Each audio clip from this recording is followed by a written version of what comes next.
नमस्कार किसान भाइयों, मैं हूं आपका डॉक्टर के भारद्वाज और आप देख रहे हैं ब्रजराज कृषि फार्म यूट्यूब चैनल। पर मैंने एक्टिविटी सीरीज होती है, एक्टिविटी सीरीज केमिकल कौन सा ज़्यादा रिएक्टिव है, कौन सा लेस रिएक्टिव है, उसके बेस पर केमिकल कौन से आपस में रिएक्शन कर सकते हैं और वो रिएक्शन करके जो प्रोडक्ट बनाएंगे वो वाटर सॉल्युबल है कि नहीं है, उन पर भी हम चर्चा करेंगे। तो पौधे के जो माइक्रोन्यूट्रिएंट्स को एब्जॉर्ब करते हैं या मुख्य तत्वों को एब्जॉर्ब करते हैं, वो जब तक एब्जॉर्ब नहीं करेंगे तब तक वो घुलनशील नहीं होगा।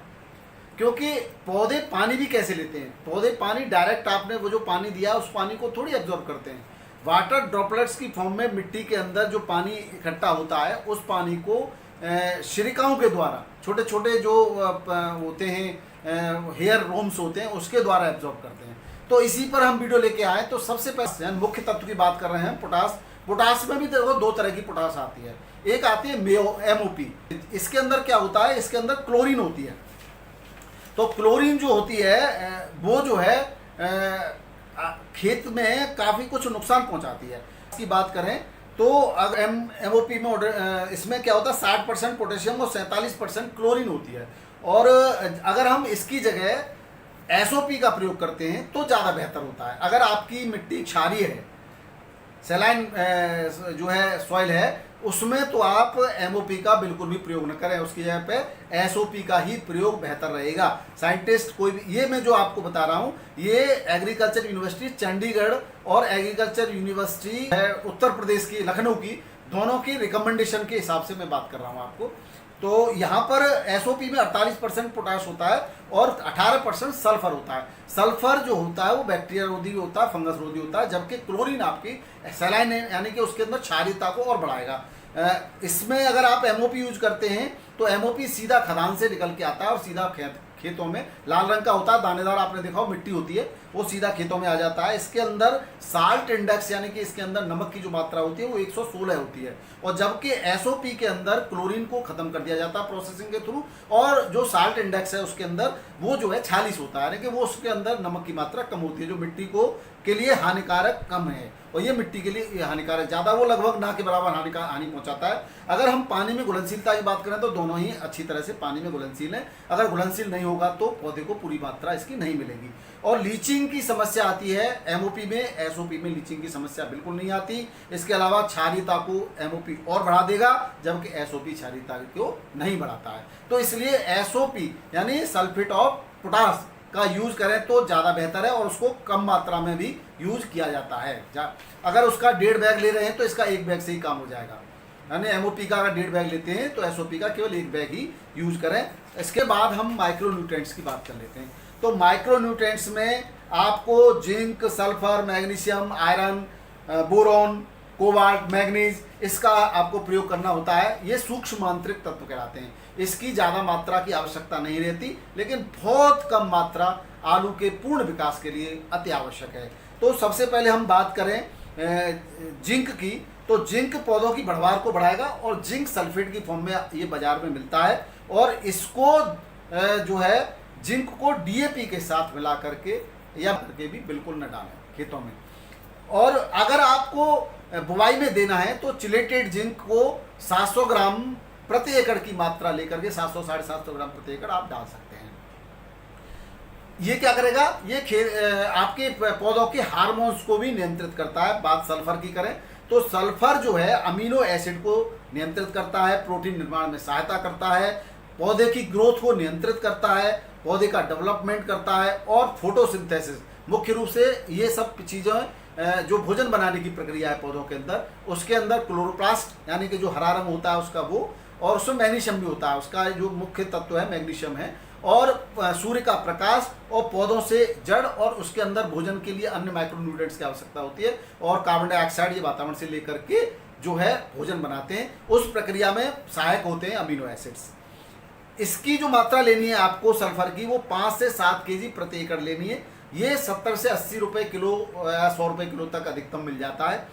मैग्नीशियम की बात करें, इसके अलावा अगला तत्व जो सूक्ष्म आंतरिक तत्व मैग्नीशियम है, ये फोटोसिंथेसिस प्रक्रिया में मैंने अभी बताया क्लोरोफिल का प्रमुख तत्व है ये, तो उसको बनाने में ज़्यादा महत्वपूर्ण भूमिका निभाता है। और जो है सूर्य के प्रकाश को एब्जॉर्ब करने में ये सहायक है। तो जो कहते हैं जब सर्दियों में जब बहुत ज़्यादा कोहरा वोरा रहता है तो अब मैग्नीशियम की अगर कमी होगी तो पीली पत्तियाँ हो जाती हैं, यानी कि उनको सूर्य का हरित लवक उसके अंदर नहीं बन पाता और सूर्य का प्रकाश भी एब्जॉर्ब नहीं होता।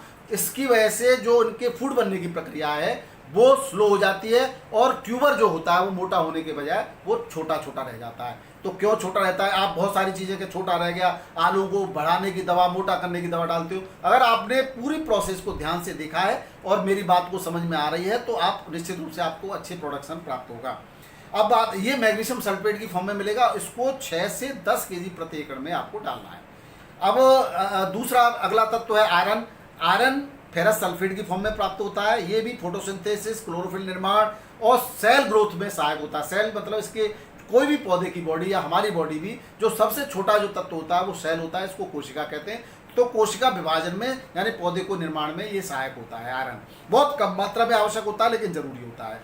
ये आपके बायोलॉजिकल प्रोसेस में सहायता करता है, एंजाइम कंपोनेंट में भी ये सहायता करता है और इस तरह से इसको 5 केजी प्रति एकड़ आपको देना है आलू के खेती में। और इसको अगर बाद में आवश्यक हो तो स्प्रे भी कर सकते हैं, अगर यहाँ नहीं दे पाते हैं तो स्प्रे 500 ग्राम प्रति एकड़ के हिसाब से इसका स्प्रे चिलीटेड की फॉर्म में लाते हैं, घुलनशील होता है और वो स्प्रे हम कर सकते हैं। इसके बाद जो अगला तत्व है वो है बोरॉन। बोरॉन जो है इसका जो काम होता है वो आलू पोटैटो के अंदर एक्चुअली ये स्टार्च होता है। स्टार्च जो पौधे निर्माण करते हैं तो स्टार्च की फॉर्म में स्टोर्ड होता है फूड इसका, और वो नीचे जो है ट्यूबर की फॉर्म में होता है, उसको ट्रांसफॉर्मेशन वहां तक लाने का काम जो करेगा वो आपका ये करेगा बोरोन। तो इसलिए बोरोन का स्प्रे भी हम करते हैं और बोरोन को हम बिजाई के समय भी देते हैं।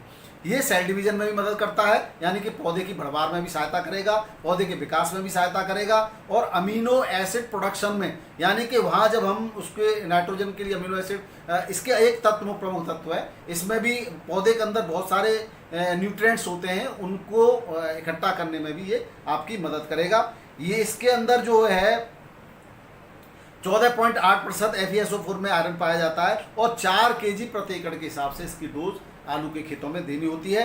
इसको जो है 100 रुपये किलो के आसपास का ये आपको बाजार से मिल जाएगा और जो है इसको जो आप खेतों में देंगे। तो ये थे माइक्रोन्यूट्रिएंट्स की बात हो गई। अब हम अगले तत्व की बात करते हैं मैग्नीज। मैग्नीज देखो बहुत ज़्यादा आपको हो सकता है मिले भी नहीं, लेकिन कुछ आपको जो एक मिक्स खाद दे देते हैं किसानों को कि भाई आप इसको दे दीजिए, आप वो मत लाइए, आप मैं बता रहा हूँ इस फॉर्मूले से लाइए और इनको अलग अलग दीजिए आप, तो निश्चित रूप से आपको फायदा होगा। तो मैग्नीज सल्फेट की फॉर्म में आता है, ये आपका क्लोरोप्लास्ट प्रोडक्शन में बहुत हेल्प करता है। ये 1 केजी प्रति एकड़ आप दे दीजिए इसको, ये सबसे कम मात्रा में आवश्यक। 4 केजी प्रति एकड़ के हिसाब से इसकी डोज आलू के खेतों में देनी होती है।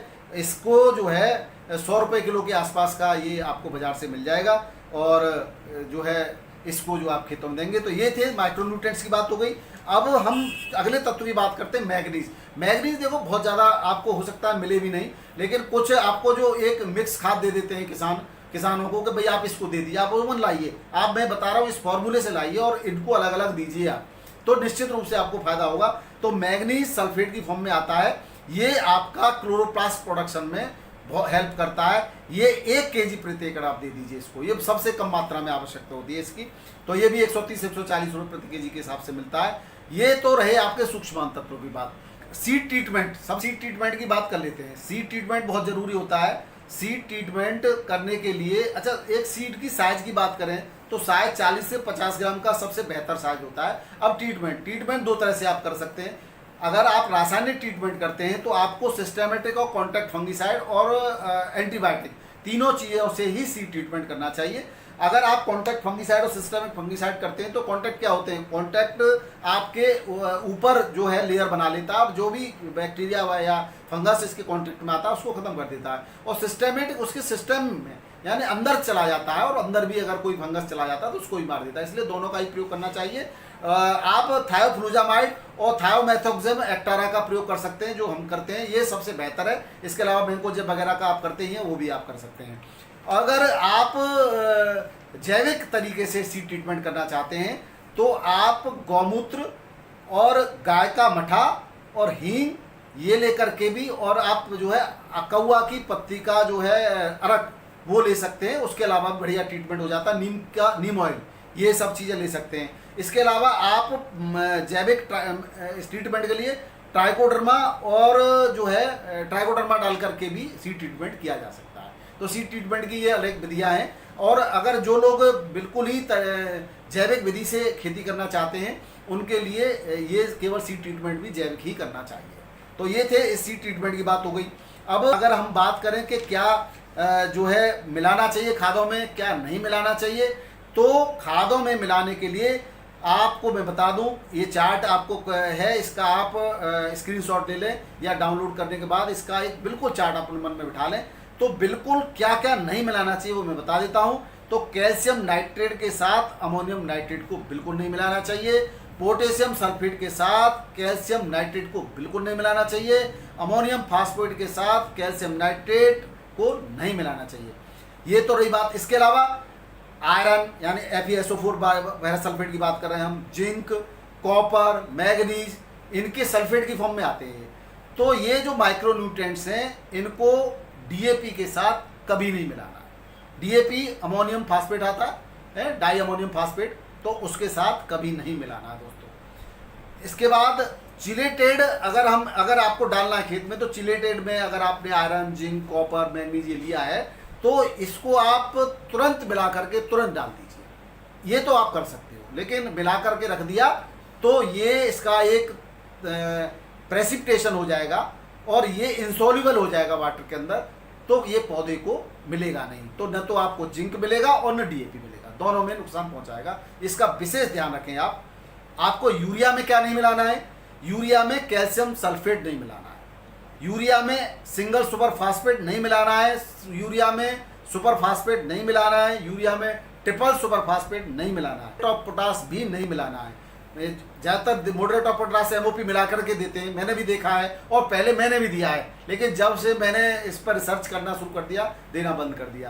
तो ये आप यूरिया और पोटास को कैल्शियम वाला क्लोरीन वाला पोटास जिसके अंदर क्लोरीन पाई जाती है, मैंने पहले ही बताया, उसमें नहीं मिलाना है। आप SOP में मिला सकते हैं। तो ये आपको कैल्शियम अमोनियम नाइट्रेट में जो नहीं मिलाना है वो मैं बता दूं, उसमें भी सिंगल सुपर फास्फेट नहीं मिलाना है, सुपर फास्फेट नहीं मिलाना है, ट्रिपल सुपर फास्फेट नहीं मिलाना है। आप MOP जो KCl है, पोटेशियम क्लोराइड, उसको तो तुरंत मिला करके तुरंत अगर बिखेर दे तो इतना नुकसान नहीं होगा। जरूरत क्या है, आप अलग अलग बिखेर दीजिए, थोड़ा समय तो लगेगा, थोड़ा मेहनत लगेगी, इसको नहीं मिलाएं तो बेहतर है। मेरी राय तो यही रहेगी। तो ये चार्ट है, आप पूरा इस चार्ट को नोट कर लीजिए और मन में बिठा लीजिए, ये चीज़ें नहीं मिलानी है। उसके बाद जब स्प्रे होगा तो हम अगले वीडियो में फिर से आपको जानकारी देंगे। आशा है आपको वीडियो पसंद आया होगा। आप वीडियो देखने के लिए बहुत बहुत धन्यवाद। नमस्कार, आदाब, सत श्री अकाल, राधे राधे।